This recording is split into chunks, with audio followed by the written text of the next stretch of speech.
Nkurabisiza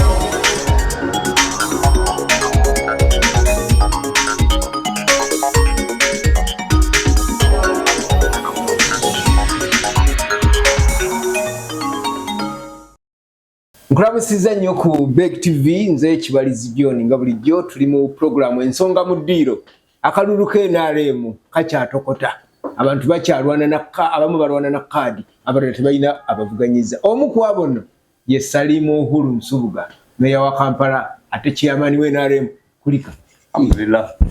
Oli mulogo bulogo? Nja kusooka okwebaza Katonda. Era ngamba Katonda yebale. Katonda yebale.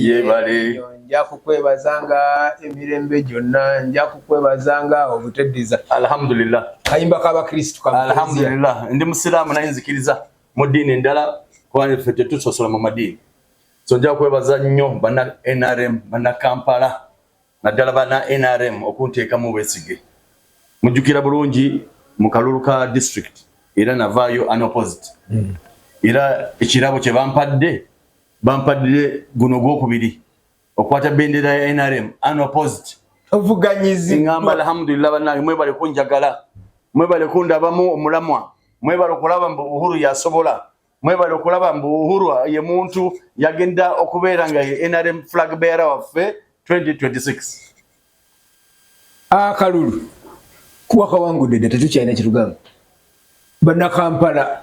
ne banna NRM mu Kampala tuwulirayo okwesunaasuna, tubadde tulayo bakasuka amayinja abo ba Uhuru be baganye NRM ogenda mu maaso. Abanno bannamu abapyeroyo babyogera mwena mutuga mulimu NRM ogenda bakola otya abo. Well, bannaffe bapyelu bannaffe baganda baffe era 99% bogenda ku DNA ya PLU yeba NRM. Ate nawe nkulaba nabo naye problem eriwo abamu bazze ne mutima mubi okwonoona boononyi. Ne generally tetusina tabu na PLU, tukolagana nabo just by intruders abazze ne mutima mubi okwonoona boononyi, but tuli ready okuvuganya ne muntu yenna anajja. Nabo tubalaba bateekateeka okusimbawo bameeya abantu ababe ku bifo ebyenjawulo naye nga ate tebazze mu kamyufu k'NRM, tebazze mu yero. Ze sitidde NRM yaleeta multi-party system, kitegeeza twakirizaganya oba twakiriza batuvuganye. Era nzikiriza mu maanyi g'abantu. So omuntu yenna awulira alina obusobozi okwesimbawo ku tiketi yenna gy'asobola okumuwanguza, jangu tuvuganye. Bwe bakuwangula kkiriza bakuwangudde kubanga nze ngenda kujja ku luno ne mizali yennyini okkirize ddala Uhuru ye muntu w'abantu. Uhuru ye muntu atasosola. Uhuru muntu bamwagala nnyo. Opposition ereeta, NUP ereeta, DF ereeta, PFF ereeta. Ekirungi Uhuru muntu wanjawulo. Abantu bagenda mulonda nga Uhuru kusooka. Bakimanyi bulungi ndi wa NRM. Muchere kunyama kati abamu for example nga meeting kaluka akasembawo ba PLU ba NUP bali ba campaign manager bank aba NUP ate tebafanga gye bali ate mukuweereza mu office eno zisisosola muntu yenna ajja mu office nkuweereza azze wa meya tewali tabu oze wa meya okimanyi bulungi wa NRM nengena kuwa services joyetagisa nga muntu yenna gasisosola. So nebaza bannange aba NUP bagwanga bagenda kumpagira 10 ku kinaacho nkulayira aba DP abo nfanfe bange n'abalala kalulu nga wewunyiza bonga nti aba NUP be bakunonyeza akali era be bagenda kyo kimanyi ndimanyi sewe ku Kampala yonna disi yonna lwaki Uhuru yayitamu lwaki tebamusimba kwa zembadi sosola Serunjogi mulabye mu NUP akomawo nkubuulira Serunjogi asigadde kuyingira NRM abadde mu DP abadde mu SDP kati mu NUP kati agenda kusigala nga awunziza nga akome mu NRM. Nze ndi mu NRM sirikyusa ngenda okupoba byobufuzi nga ndi mu NRM. Tokyuse n'olwekyo abakyuka ne bakuvuganya nga bakyusa kalato. Kino nkikugamba kozesa government eriwo, beera mu government eriwo, oyambe abantu abaliwo nga oli mu government. toso kuyamba muntu yenna ng'owepela government tekisoboka beera mu government okirize oyambe abantu bo ng'oli mu government kubanga kati nkonkona office yonna hodi nze landlord Uhuru nze meya wa Kampala nebagulawo bulungi nnyo State House negulawo bulungi nnyo obadde ogamba kinga nkubuulira awo wennyini wetugenda biki ebiganye mu kisanja kino beyagala okwongera bannakampala ekisooka number one first and foremost njagala nnyo obuyinza bwofuna obuyinza kitegeeza tokyagenda okusabiriza abo authority kitegeeza services bannakampala bagenda kufuna services mangu ddala nga nina speaker wange nina councillors tutuula mu council ne tukola resolution for example ekamwocha waliwo oluguudo lubi nnyo tulaja naye tuyogedde ne tugamba nga council resolution tugenda kukola oluguudo olwo sente gye ziri genda okole so kijja kuyamba nnyo abantu baffe nga tufune devolution njagala nnyo okuleka legacy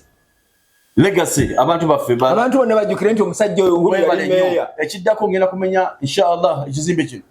kikadde nnyo office eno ya KCCA nsaba nnyo Allah akkirize ngenda gimenya tuzimbe office empya wadde siri meya agenda kuddako omulala anatandikirako ekyo naye ng'oyagala oleka office empya at least office empya okuzimba kutandika ddi nkyanoonya funding okulaba sente weziva ate mwe muli mu kintu kyova nkugambe kati bwenfuna devolution of powers kitegeeza ngamba enkeera nkya kokolioko tumenya division olumala okulabanga sente weziri ate tabakugamba mu tetulina sente mu KCC sente zizimba wano weziri bulungi nnyo ziva mu basuubuzi baffe bulungi era ndya okwebaza abasuubuzi Kampala Central Division yes almost ye division esinga okuvaamu omusolo only on property tax yokukimala kimala bulungi okuzimba kizimbe kino nga sigenze kwewola bulijjo mulinda ki tulinda buyinza nababu office mu mutuulo tulinda buyinza so tetugenda okukola ebintu ebitali impossible tujja kukola ebintu ebisobola okukolebwa nga obusobozi tubulina osuubiza ebintu ebikulu bibiri okumenya okuzimbira Central Division office empya legacy njirekewo legacy baga nti Salimu Uhuru Nsubuga yazimba office alhamdulillah kyoyagala ekyo bulungi nnyo ekyokubiri mwami kibalize enkya mbadira n'okutwala mu Kisagona enkya tugenda ku officially okuhandinga over 4 classroom blocks okimanyi bulungi nja kwebaza government ya Japan yavudde ne tuzimbira classroom blocks 4 era nze nagenda n'ensaka gwazisaba bulungi nnyo era mbadde nsaba nnyo jenkya nja kubaawo nakibo blue sawa musanvu ya official handover ya 4 classroom blocks ku community bagenda gikwasa abasomesa na headmaster n'abaana bamasomero ekyo kikulu nnyo ekyo legacy nayo nnene nnyo mu kisanja kyange myaka ena ozimbye essomero CMU iyo ya Nachivo Blue Bilal Islamic nayo yao tukayo labe bamaze no handing over twamaze 2 classroom blocks in 2 years ira mbera nkoze nnyo mbera nkoze nnyo ebirala byokoze abantu bamanye wano wobadde oyingira tewala ambulance ngira batakyava wao standby eyamba anybody Bannakampala bonna tetubuuza oli wa dini ki oli wa pate ki tubugirawo eyo ya Uhuru ye yagite ya KCCA tesagala okweri pako bintu nga si yange ya KCCA nga yamba mutu wa bulijjo ekyo nayo achievement enguudo zizo zaba tuzikola enguudo at least mu tulitandika kuzimba Kitate primary school nayo design approved plans architectural plans zona ziri tayari kati tulinda the laying of the foundation stone yoka kale yitabatidde okuvuganya bakwegatteko mu tusenale mu buwanze kyensaba busabi abanna bo abaguze si kugula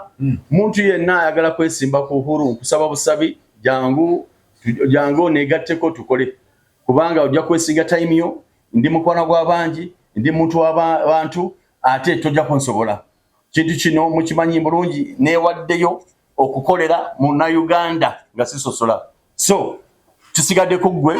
wale bannafa bakyali abakyalina bakamunguluze yakalulu nkusaba vayeyo jangu egatte ku Uhuru yeka yagenda kutuusa ku ntiko tukuweereze services ezinayamba mu Uganda entalo zawedeyo mwamaze okukanya ezaali zibaluseewo eri mu kulonda kwa basentebe b'ebyalo ono wa Uhuru ono wa Gundi ono wa Gundi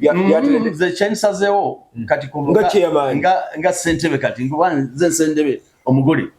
abantu bampadde ekisanja ekyokubiri kyerinasazeewo kasito oyambadde yero oli wa NRM eyawangudde yenna emuntu yenna kasito oyambadde yero okutte flag ya yero obeera wa NRM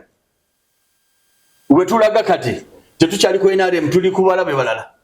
but for now ze muntu yenna ali mu family ya NRM singira ntalo zammwe muntu yenna anawangula era obeera ki NRM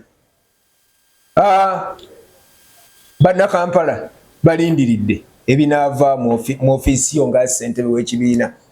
naye babokisa abaffe abaana ba ghetto bebamu ku balonzi basudde bweboogera bulungi nnyo era mbadde nabo olwaleero nga tujaguza nga tuva okucelebratinga nomination yange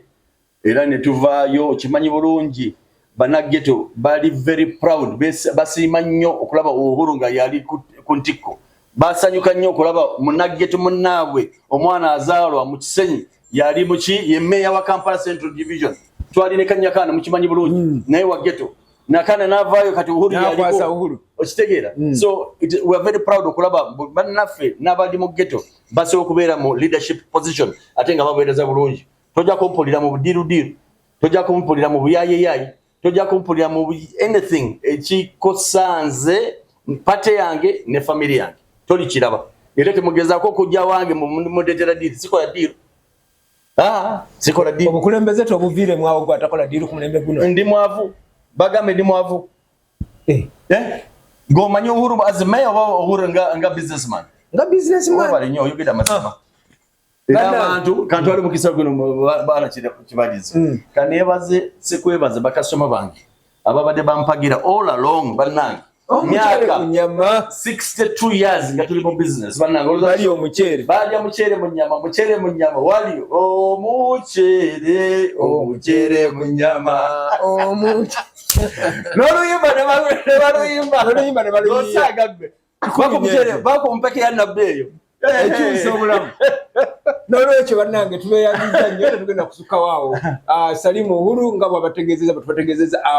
tavuganyiziddwa ku kaadi y'ekibiina kya NRM eya meeya wa Kampala Central Division bwekuba kuwangula olusozi alabika nga alutuuse mu makkati kati alindiridde mu opposition banaleeta oba nabo banalaba omusajja